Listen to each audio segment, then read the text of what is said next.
Rita Latvėnaitė Kairienė. Romano Žalia varia, 18 amžius. Ištrauka apie mažosios Lietuvos 18 amžiaus mokyklą. Beata, Timo ir Grėtės ne iš karto pasigėdo. Vėtra, Umaras, Viesulas, Audra, daug žodžių Grėtė jos šeimą išmokė, daug darbų ūkyje nudirbo. Visada dėkingumą jautė ir mokėjo parodyti. Dėkinga buvo ir už save, ir už seserikę, neišvarė naujieji šeimininkai iš gimtų namų. O kaip džiaugsmo ašaras braukė, sužinojusi, kad Trūdė su Klara kartu pradės lankyti Mėmelėje lotyniškąją mokyklą prie Švento Jono bažnyčios.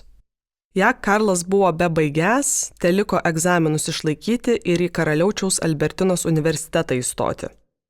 Kas bus? Mokytojas, kunigas ar filosofas dar nenusprendė, bet kad Grėtė stovės šalia, žinojo. Kas, kad ji tąsyk per Jonines nuo jo pabėgo ir atsakymo nedavė. Iš tikrųjų jam irgi dar nelaikas. Baigs Albertiną, tada susituoks.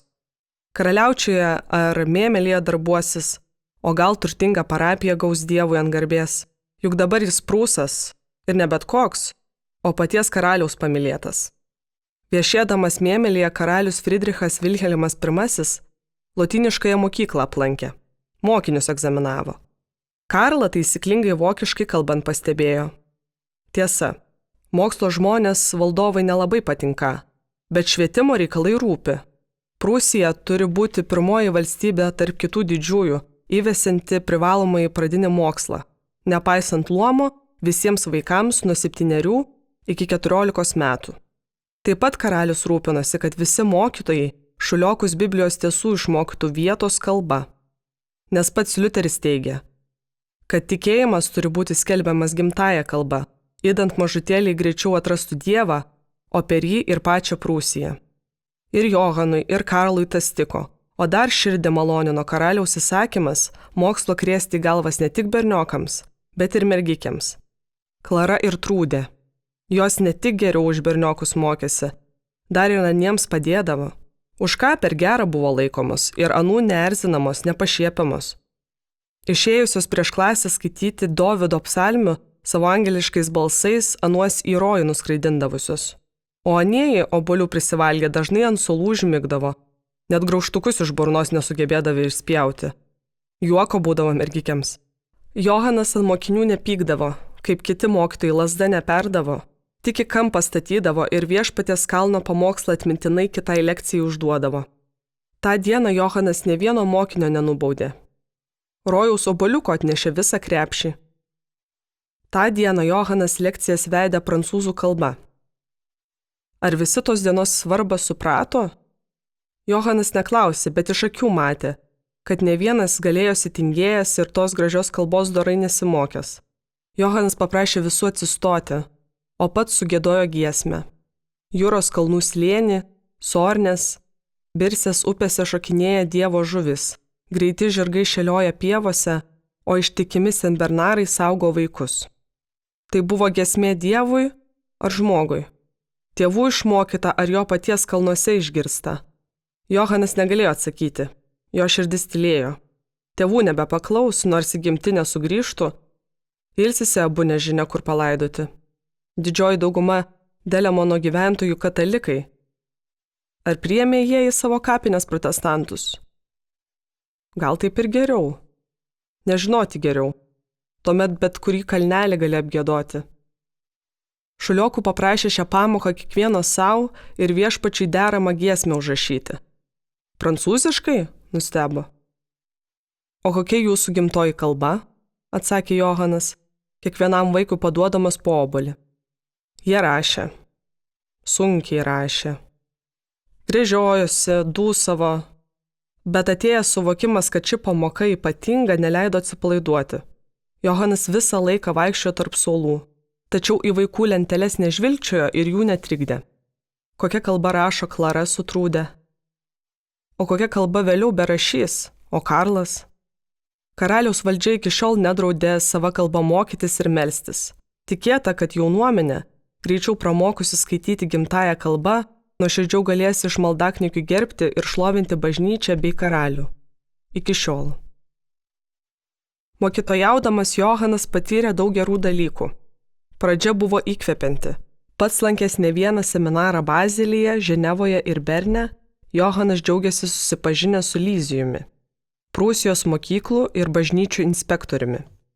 5 Europos universitetuose filosofiją ir teologiją studijavusiu, o paskui garsaus Europoje pietisto Filipo Jakobo Spencerio rekomenduotu ir Prūsijos karalius Friedricho Vilhelmo I pakviestu vadovauti karaliaučiaus karališkai mokyklai Collegium Frideriциanum, vėliau profesoriauti karaliaučiaus universitete.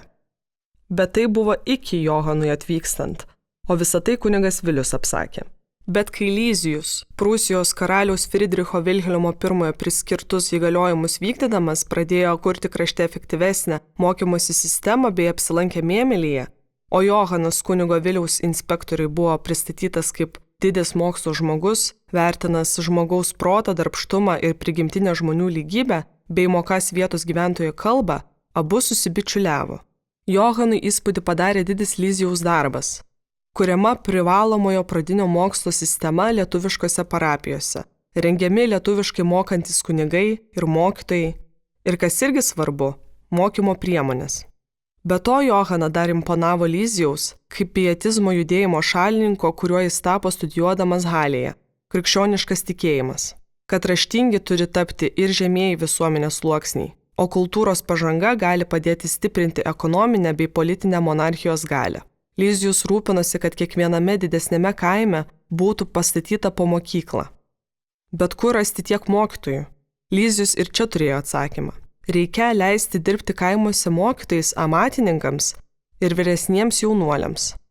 Taip pat derėtų įvertinti bei skirti precentorių, žmogų turinti universitetinį išsilavinimą ir galinti dirbti parapinės mokyklos mokytojų nuo kaimo mokyklos mokytojo, kuriam universitetinis išsilavinimas nebūtinas. Lyzijus dalinosi savo mintimis su Johanu. Šis pritarė idėjai. Tačiau, beje, kaip ir Lyzijus, suvokė, kad privalomojo pradinio mokslo sistemos kūrimas sudėtingas, ilgalaikis procesas. Skundėsi Lyzijus Johanui, kad tenka daug keliauti po Prūsiją, kad pavargstas, bet misijos neatsisakas ir jau parinkęs kaimo, kuriuose būtų statomos mokyklos. Tik pinigų karalius neskirias, kiek reikėtų, o netoli Prūsijos sienų kuriamos katalikiškos mokyklos viliojančios jaunuolius. Dėl to svarbu paskubėti ne tik su mokyklų statybomis, bet ir su mokymo priemonių rengimu. Pirmiausia, Martyno Liuterio mažąjį katekizmą paskelbti privalomai visuotinį, aprūpinti mokyklas inventoriumi, spirgėjo Lyzijus. Tačiau karaliui tai nedaug terūpėjo, jam galva kvaršino jau kita idėja. Prie Karaliaučiaus universiteto steigti lietuvių kalbos seminarą, kad teologiją studijuojantis vokiečiai išmoktų lietuvių kalbą ir galėtų dirbti lietuviškose valsčiuose. Studentai gyventų alumnate bei konvikte, gautų stipendiją, lietuvių kalbos mokytųsi savarankiškai, bet būtų kontroliuojami vadovo ir egzaminuojami Sembos konsistorijos. Baigti lietuvių kalbos seminaro norėtų ir Karlas.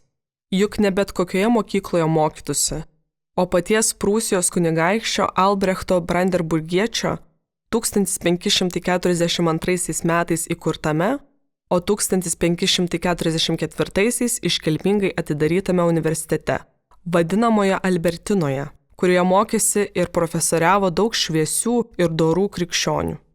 Ypač žavėjo palei Mėmelį, Bachmano dvare gyvenęs ir Mėmelio pradžios mokyklą lankęs, o vėliau Karaliaučiaus universitete rektoriavęs ir ten viešpačiui dūšią atidavęs vokiečių poetas Simonas Dachas, puikiai mokėjęs ne tik gimtąją vokiečių, bet ir vietinės kuršių, lietuvių, dar ir lenkų kalbas. Dacho lotyniškomis ir vokiškomis eilėmis buvo sveikinami ne tik karaliai, bet ir paprastos mergelės. Dacho poemą Anikiai mokėjo visi Johano mokiniai. Karlas irgi ją mokėjo, tik nedrįso išdainuoti Grietiai, per jonines. Reikėjo išdrįsti. Gal tada būtų nepabėgusi? Savo pamastymais Karlas su tėvu nesidalijo. Ne todėl, kad nepasitikėjo. Tėvui savų rūpesčių užteko. Matė, susipyko tėvas su pirmuoju Prūsijos inspektoriumi Lyzijumi. Tėvas nesako kodėl, bet Karlas numano. Girdėjo Lyzijus su tėvu karštai disputuojant. Abu įsivėlė į filologinę polemiką dėl Mykolo Merlino veikalų. Šis mokslo vyras studijavęs Leipcigo, Jenos Karaliaučiaus universitetuose, o vėliau dirbęs Gumbinės evangelikų liuteronų kunigu. Buvo ne šiaip įsimokslinęs vyras, bet drąsus Prūsijos pilietis. Merlinas savo gyvenamąją vietą Gumbinę skelbė išgarsinsią savo grynąją tarme ir ji tapsianti Lietuvos Roma, Atėnais brelauja. Tad nieko keisto, kad šis didis vyras jau 1705 metais kvietė visus Prūsijos mokslo vyrus. Kvietė polemizuoti ir parašė poleminį veikalą, ar reikia reformuoti lietuvių kalbą. O po metų išleido lietuvių kunigams skirtą veikalą Pagrindinis lietuvių kalbos principas, kuris iš tikrųjų sukėlė pirmąją filologinę polemiką. Veikale Merlinas atkreipė dėmesį į lietuviškų religinių raštų ir šnekamosios kalbos atotrūkį. Siūlo reformuoti rašto kalbą, remiantis gyvosios kalbos principais. Su lietuviais kalbėti lietuviškai. Vienas pirmųjų ragino rinkti lietuvių tautosaką, laikydamas ją tobuliausių kalbos vartosenos pavyzdžių. Jam vietos žmonių dainavimas, skirtingai nei daugeliui kitataučių, nepasirodė keistu gerklių plėšimu, primenančiu vilkų staugimą. Atvirkščiai, tame jis girdi muzikinę harmoniją. Harmonija toje archaiškoje kalboje, kaip Betas sakydavo, žuvų kalboje, Johanas irgi girdėjo. Harmonija lakštingalai suokiant, vieversiui čirenant, gandrui kalenant, žvirbliui čirškiant ir žuviai giedant. Lyzijui atrodė kitaip. Dabar ne 1706. Merlino sukeltą polemiką laikas užmiršti. Dabar 1717.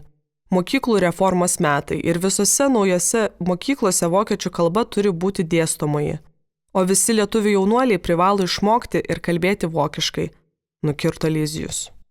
Nukirto, mokysis, supras, nes per 10 metų nebuvo išleista nė viena lietuviška knyga. Lyzijus gal ir galėtų tėvui padėti, bet nepadės, nes tėvas išdidus neprašys. Be to Lyzijus turbūt nė nežino, kad tėvo precentoriaus vieta Mėmelyje, o mokytojo Karlininkuose panaikinta. Jo vietą paskirtas lietuviškai nemokąs diakonas Reimeris. O jam šveicarui su visa šeima įsakyta keltis į Gumbinę. Kolonistai šveicarai turi gyventi vienoj vietoj, o ne bastytis po visą Prūsiją. Be to, gyvendami vokiškose žemėse kalbėti turį vokiečių kalba. Per bažnyčią.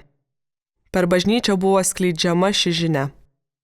Gal ta žinia kunigą Vilių vietinių kalbų gynėja ir susargdino? Johanas matė. Kunigo pirštai drebėjo, lūpos virpėjo, o akys ašarojo skaitant tą karaliaus įsakymą.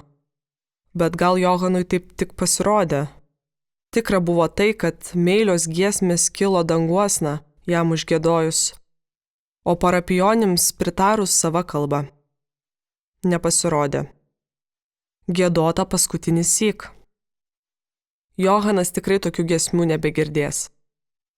Turėsės kuo skubiau išvykti, laiko duota nedaug. O jis dar norės su šuliokais susitikti koplyčioje, su karklininkiškiais kartu viešpačiui pasimelsti.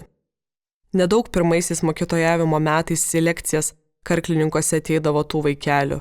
Bet ateidavo, o vėliau, kai buvo išleistas karaliaus Friedricho Vilhelmo I generalinis ediktas, situacija pasikeitė. Edikte buvo nurodyta, kad tose vietovėse, kuriuose yra mokyklos, tėvai mokėdavo po 2 lenkiškus grašius savaitinio mokesčio už kiekvieną vaiką, turi siųsti mokytis juos žiemą kasdien. O vasarą, jei nereikalingi tėvų ūkyje, mažiausiai 1 ar 2 kartus per savaitę tam, kad nepamirštų, ko išmoko žiemą. Konfirmantus kunigas Vilius ar Johanas viešai egzaminuodavo bažnyčioje per pamaldas. Rausdavo, baldavo ne vienas nesugebant į klausimus atsakyti.